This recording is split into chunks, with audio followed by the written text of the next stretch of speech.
I am Bob Trask. This is our weekly reset. Today we're going to be talking about something I think is pretty exciting. We're going to be talking about how to fill that emptiness within you. Now, I think you're probably thinking, well, how does he know there's an emptiness inside of me? There's an emptiness inside of everyone. Every single person that lives on this planet has an emptiness inside of them. Why is that? Is that something wrong with us? No, it's because we are not complete. We are never complete. We haven't finished filling up all the emptinesses inside of us because we are growing. And as we grow, we require more. So as we're growing, there's going to be emptiness that requires filled. And today we're going to talk about what are we missing here?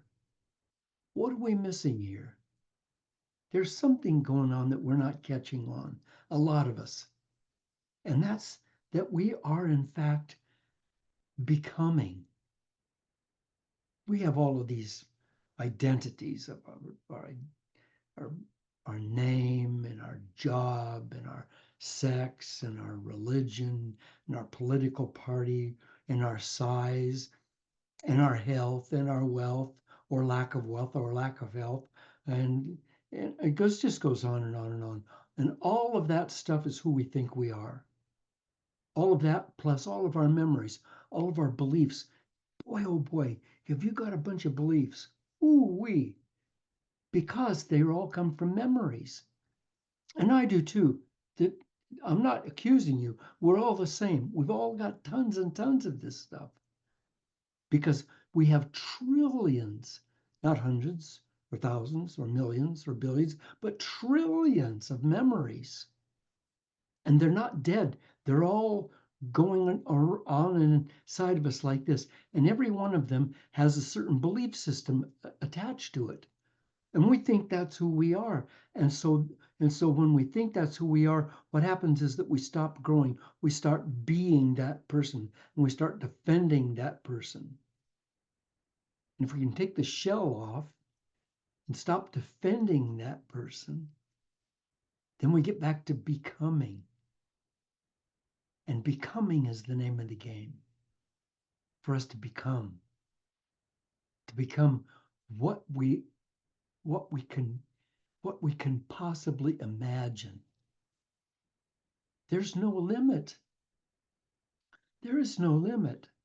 See, you and I have these bodies, these physical bodies, and they're made up of subatomic particles and they're all floating through us, and the bodies are not really solid. They seem to be solid, but they're not, and eventually they will disappear and go back into the atmosphere and become just some atomic particles again. Eventually that's going to happen. But those of us that incorporate this body, we're called consciousness. We're consciousness and we're alive. We're alive and we're real. And that real, that us has got to be growing constantly. It's got to be growing. It's got to be evolving because that's what it's here for. We're not here to stay in one place like a rock. I'm a rock. We are here to dissipate and to bring society and love and forests and grasses and seas and skies into us and become one with all of that. And we can't do that unless we are able to grow. And and so what are we missing here? Title of this talk, what are we missing here? What we're missing is that we are not what we think we are. And we're not who we think we are. Who we think we are, as I said earlier, is a person of a certain gender and a certain this and a certain that and a certain. We're not any of that. We're not any of that. We are consciousness. We are consciousness. And consciousness, when it's healthy, when it's focused in the right direction, is also joy. is also gratitude. It's it's it's it's meaning, it's purpose. It's so beautiful. It's so, so beautiful. But we have to just let go of the rope. In my first book, Living Free, I said that life is like this. Like you walk out onto the dock and there's a river flowing by, and that river is called life. And you decide, I'm going to incorporate, I'm going to join in life. So you jump into the river, but it's pretty scary. And the river's really big and it's really pushing and it's really got you moving. And as you're going down the river, there's an old rope hanging off the dock that was once mooring to a rowboat, and it's hanging in the, and you go by, you grab that rope and you hang on to it. And now the river's beating you in the face and it's tough and life is hard. And my message is let go of the rope. If we let go of the rope, then we become the river. We go with the river. And then life makes sense. So that rope that we're hanging on to is our ego, is our idea about how things are, career, relationships, health, all of that. It's not what we think it is. We think it's a certain thing and it's a certain way, but it's changing. Everything's changing if we allow it to change. We're changing if we allow ourselves to change. When we were little kids, little bitty kids like 2, 3 years old, 4 years old, maybe 5 years old, the world was just this incredible playground. There was, we had so much to learn, and we were tasting things, eating a little dirt, eating a bug, just eat, we were just little kids and we were so filled with curiosity, constantly curiosity, and we were expanding every day. We were expanding. You in your entire life and in my entire life, we've never grown in consciousness as fast as we did when we were those little kids. We were just blowing up like a balloon. We were so filled with joy and with curiosity and with discovery. Oh man.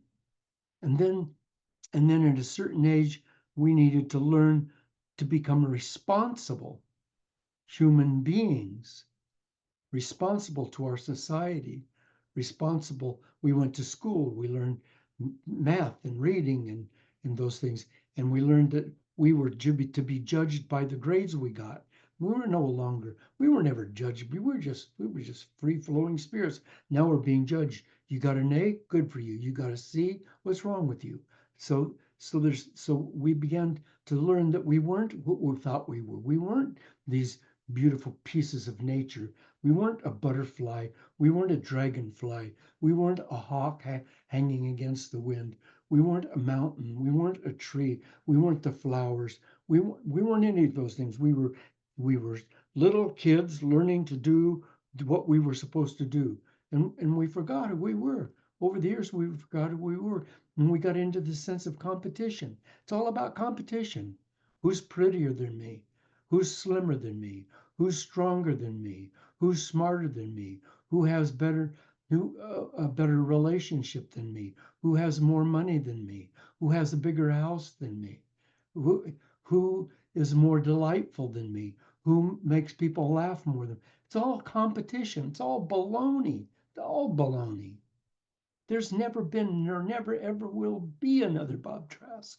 I'm the only one that's ever lived and that will ever live. There never, ever, ever will be another me. And there'll never, ever be another you. You're the only one, eternally. So you're not in competition with anyone.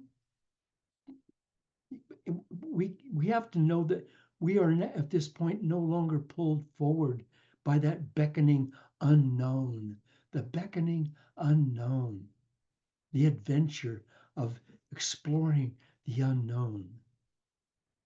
What changed? How did we lose all of that? Was it in school? Albert Cullum, a great writer, wrote a book called The Geranium on the Windowsill Died. But teacher, you went right on. The geranium on the window sill just died, but teacher, you went right on. What's going on there? Somewhere we're missing that out. Let me describe for a moment this is me. I apologize. This is me. This is Bob Trask. This is what I think school should be. We shouldn't teach kids math. We should nurture kids so that they become curious about numbers in the way that they individually would become interested in numbers, and then those numbers would unfold in them. Did you know that Einstein got kicked out of school because he couldn't do math? Did you know that? Hmm?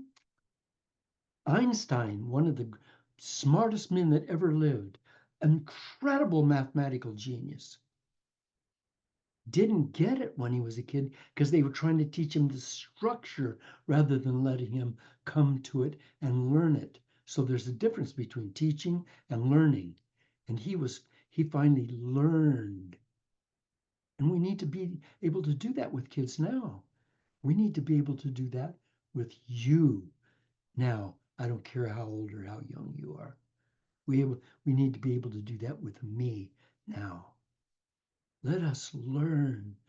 Let us learn by experiencing ourselves, by experiencing ourselves in that medium. That's art. That's Van Gogh. That's Beethoven. That's Renoir. That's that's me experiencing life as an expression of life. And that can't happen until we're in joy. Because only when we're in joy can we make our dreams come true. And joy's not happiness. Joy's not an attitude. Joy's a state of mind, a state of being. If you become joy, not feel joy, but become joy. And I know it takes some work to get there. We're going to do some meditations and some affirmations, and we're going to keep looking at our brain and looking how we react to things and how we perceive things and how we can always look at how negative it is. Boy, this world is screwed up. I'm telling you, it is screwed up. We've got climate change, we've got volcanic eruptions, we've got floods and hurricanes, we've got pandemics, we've got untold diseases, we've got kids starving to death, we've got wars going. We can go on and on and on about that. Do you know what? That doesn't change anything. It doesn't change anything. But if we're in joy, then what we radiate out from ourselves is a change. It is the change we wish to see in the world. That change we become. Do you know that we're vibrations? We're just vibrations. I know I said that our bodies are made up of subatomic particles, but we're vibrations, and vibrations always travel in frequencies. Did you know that frequencies are intelligent? They are. Yeah, frequencies are intelligent. They have an intelligence. And our vibrations, how we vibrate, the frequency we're in, is our choice. We're consciousness, then we focus our consciousness into this incarnation, and we use our brains and our minds, and our brains and our minds are computers. But what if there's this little mystery or whatever going on in the world right now about what if AI becomes more intelligent than human beings, and what if AI takes over the world, artificial intelligence? What if it takes over the world? Ooh, it could be. It could be. Everybody's a little concerned about that. Our artificial intelligence has already taken over our world. We are consciousness. We're not brains. We're consciousness. We're not our minds. We're not our thinking. We're consciousness. We can't allow this to run our lives. We have to allow consciousness to run our lives. Consciousness is joy, is gratitude, and is grace. That's consciousness. Dr. Amit Ray is famous for his teachings on peace, compassion, meditation, nonviolence. Incredible man. Today he tells us that it depends not, excuse me, it does not matter how long you're spending on earth, how much money you have gathered, or how much attention you've received. The amount of positive vibration you have radiated in life is what matters. The amount of positive vibration you've radiated in life that matters. I'm trying to vibrate real good stuff here. I'm trying to vibrate my joy out to you, my light out to you. You know, Mary and I were involved in a week-long seminar in a prison, major prison. We had quite a large number of prisoners in the room, and there's no guards allowed in the room. It was just us, and the prisoners were I mean, they're murderers, rapists, drug lords. I mean, they were the toughest, baddest guys in the prison, and we were there for a couple of weeks, and if I came up with something profound like, um, what's going on in your life right now today, gentlemen, is determined by how you see reality. Now that's a fairly profound statement. And all those guys would turn over and look at this one guy to see how he was taking it. And he'd sit there like this with his arms crossed. And so he wasn't buying it, so they weren't buying it because he was the he was the big dude in the prison. So eventually I went over to him because I saw there's no way I'm going to get anything done unless I can get him on board. And I went over to him and I asked him to stand up. And he stood up because when you tell somebody to stand up in the prison, it's like you're not going to go at it. So he stood up and I talked to him and I gently reminded him that there was a little boy, a beautiful little sandy haired, blue eyed boy, 3 years old, who was just love, who was just joy, who was just such a blessing to the world.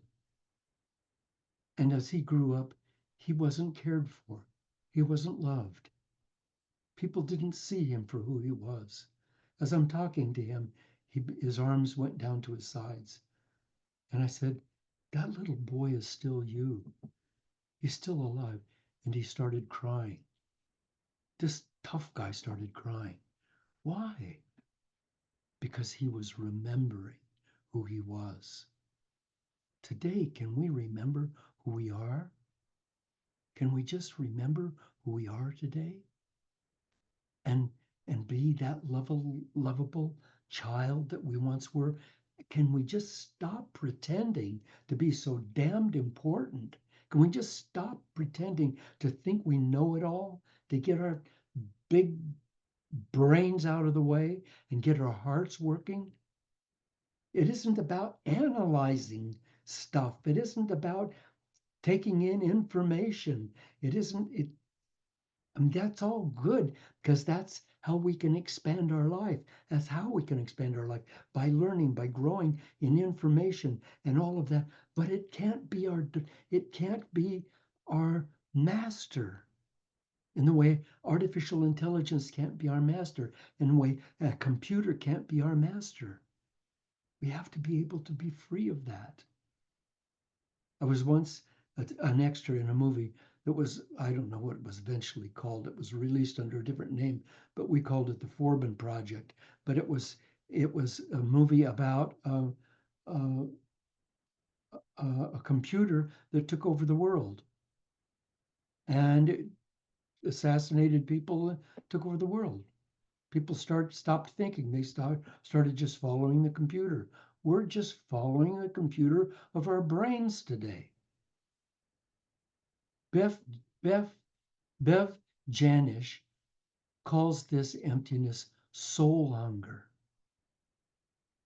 the longing to live in enlightenment and in enlightenment with our true selves.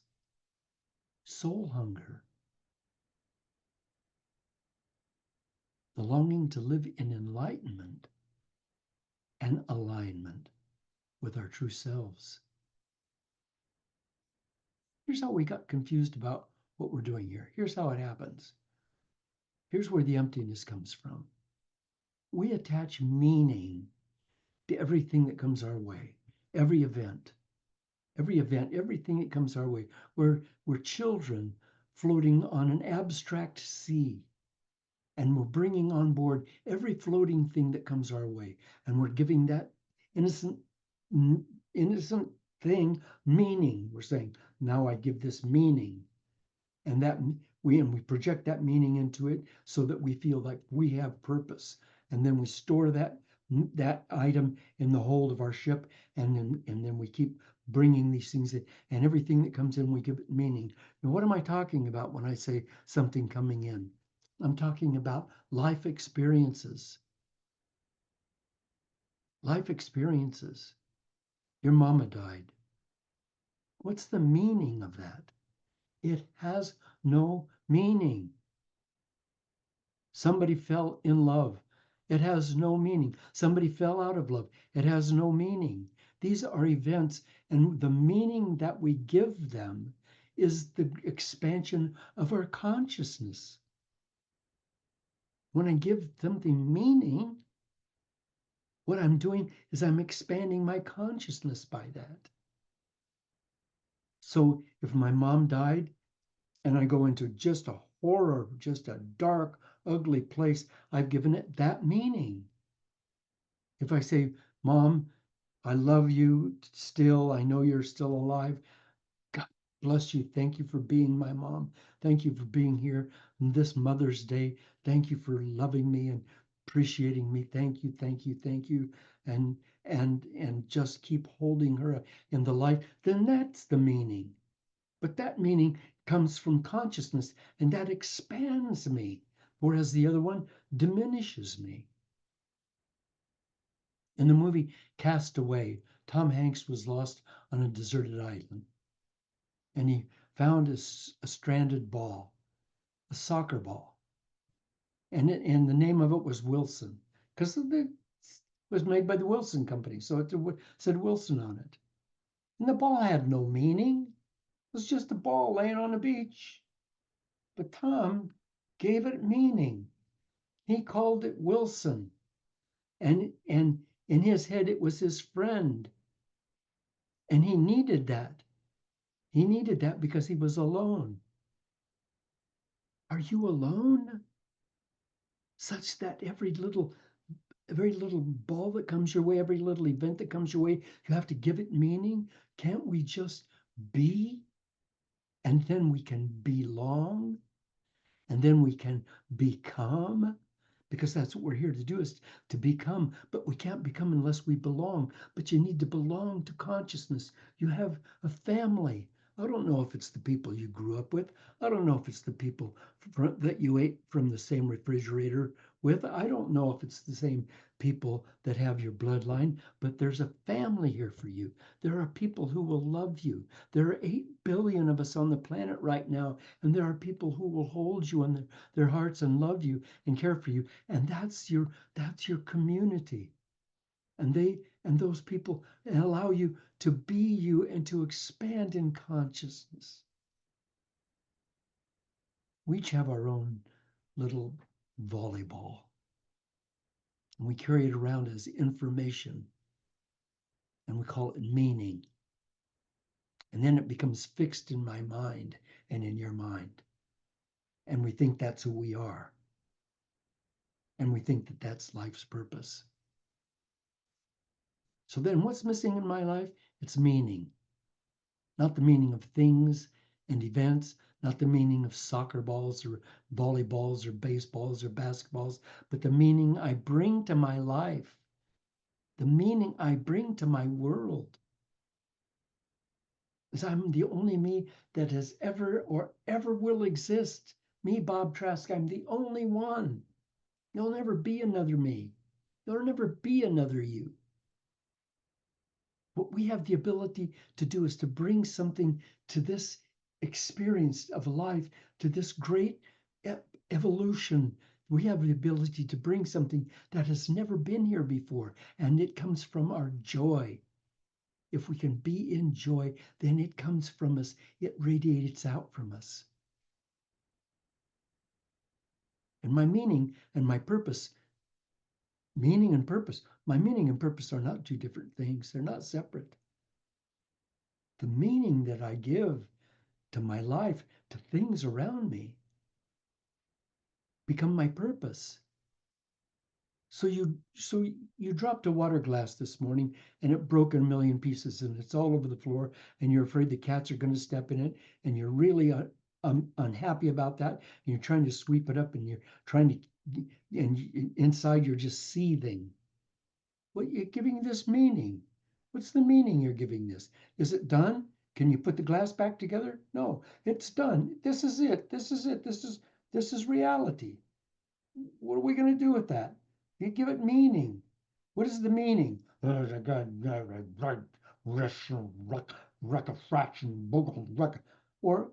hey, the glass broke. I get to clean it up. I'm going to play today.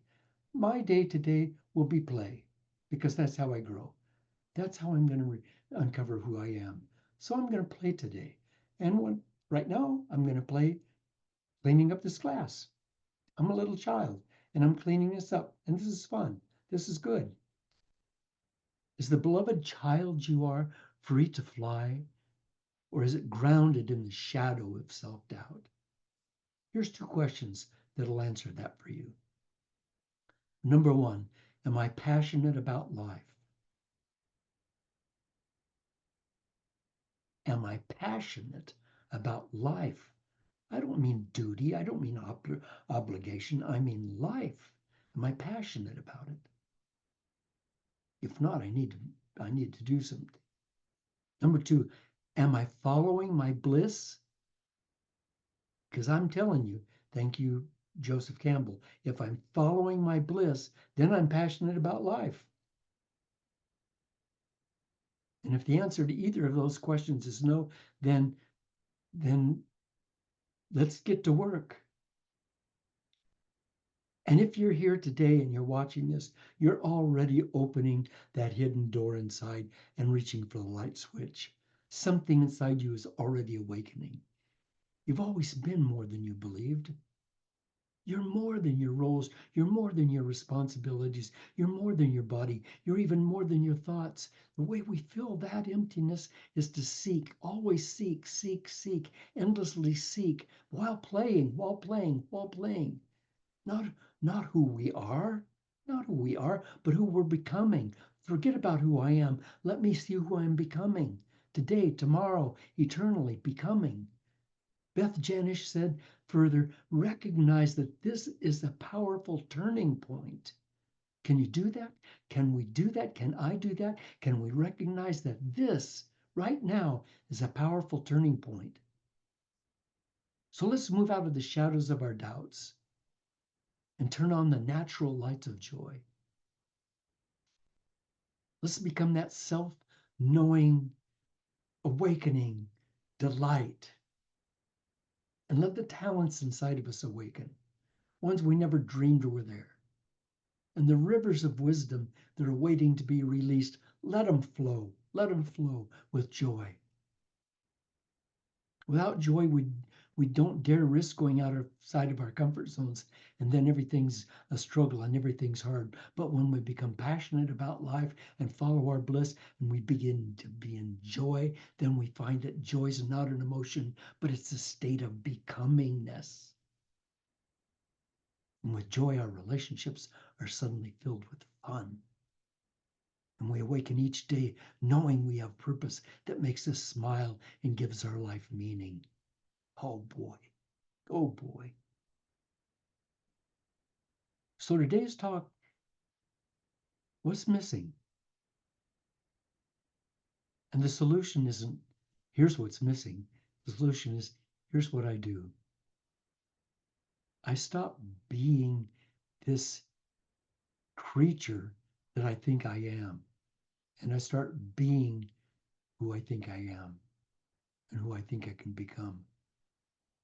I can't do that, incidentally, as an adult. I'm sorry. I know I'm sorry if I just lost you, but I can't do that as an adult. I have to go back to being a curious little kid. I have to go back to playing every day. Every day, everything I do, from the moment I get up, making my bed, everything's got to be play. Play, play, play, play. With a smile in my heart. Oh boy, I get to do this. Oh boy, I get to clean up this broken glass. Oh boy, I get to do this. Oh boy, I get to mow the lawn. Oh boy, I get to do this. I'm playing, playing. I'm a little kid. I'm playing. This life is not a duty, not an obligation. It's an opportunity. And I'm taking that opportunity to play and to grow and to become that which I can become. And I'll never stop becoming. I'll never stop growing. Eternally, I'll never stop. And then we have to know that when we live with a smile, our lives have meaning, and we have meaning. Viktor Frankl, who you know is a survivor of the Holocaust of one of the camps, Auschwitz or Dachau, whichever, wrote a book called Man's Search for Meaning. And there's a quote that I'd like to read to finalize our time together today. Viktor Frankl said, "Life is never made unbearable by circumstances. Life is never made unbearable by circumstances, but only by its lack of meaning and purpose." So if the circumstances come to you this week or come to me this week, let's give them meaning and purpose flowing out from our joy, as Victor did in the concentration camp when others around him were dying. He was finding meaning in a little weed or a flower that grew somewhere in the sky. Let's find meaning and purpose in the joy of our lives. And this week, I give you homework. This week, play. Just play.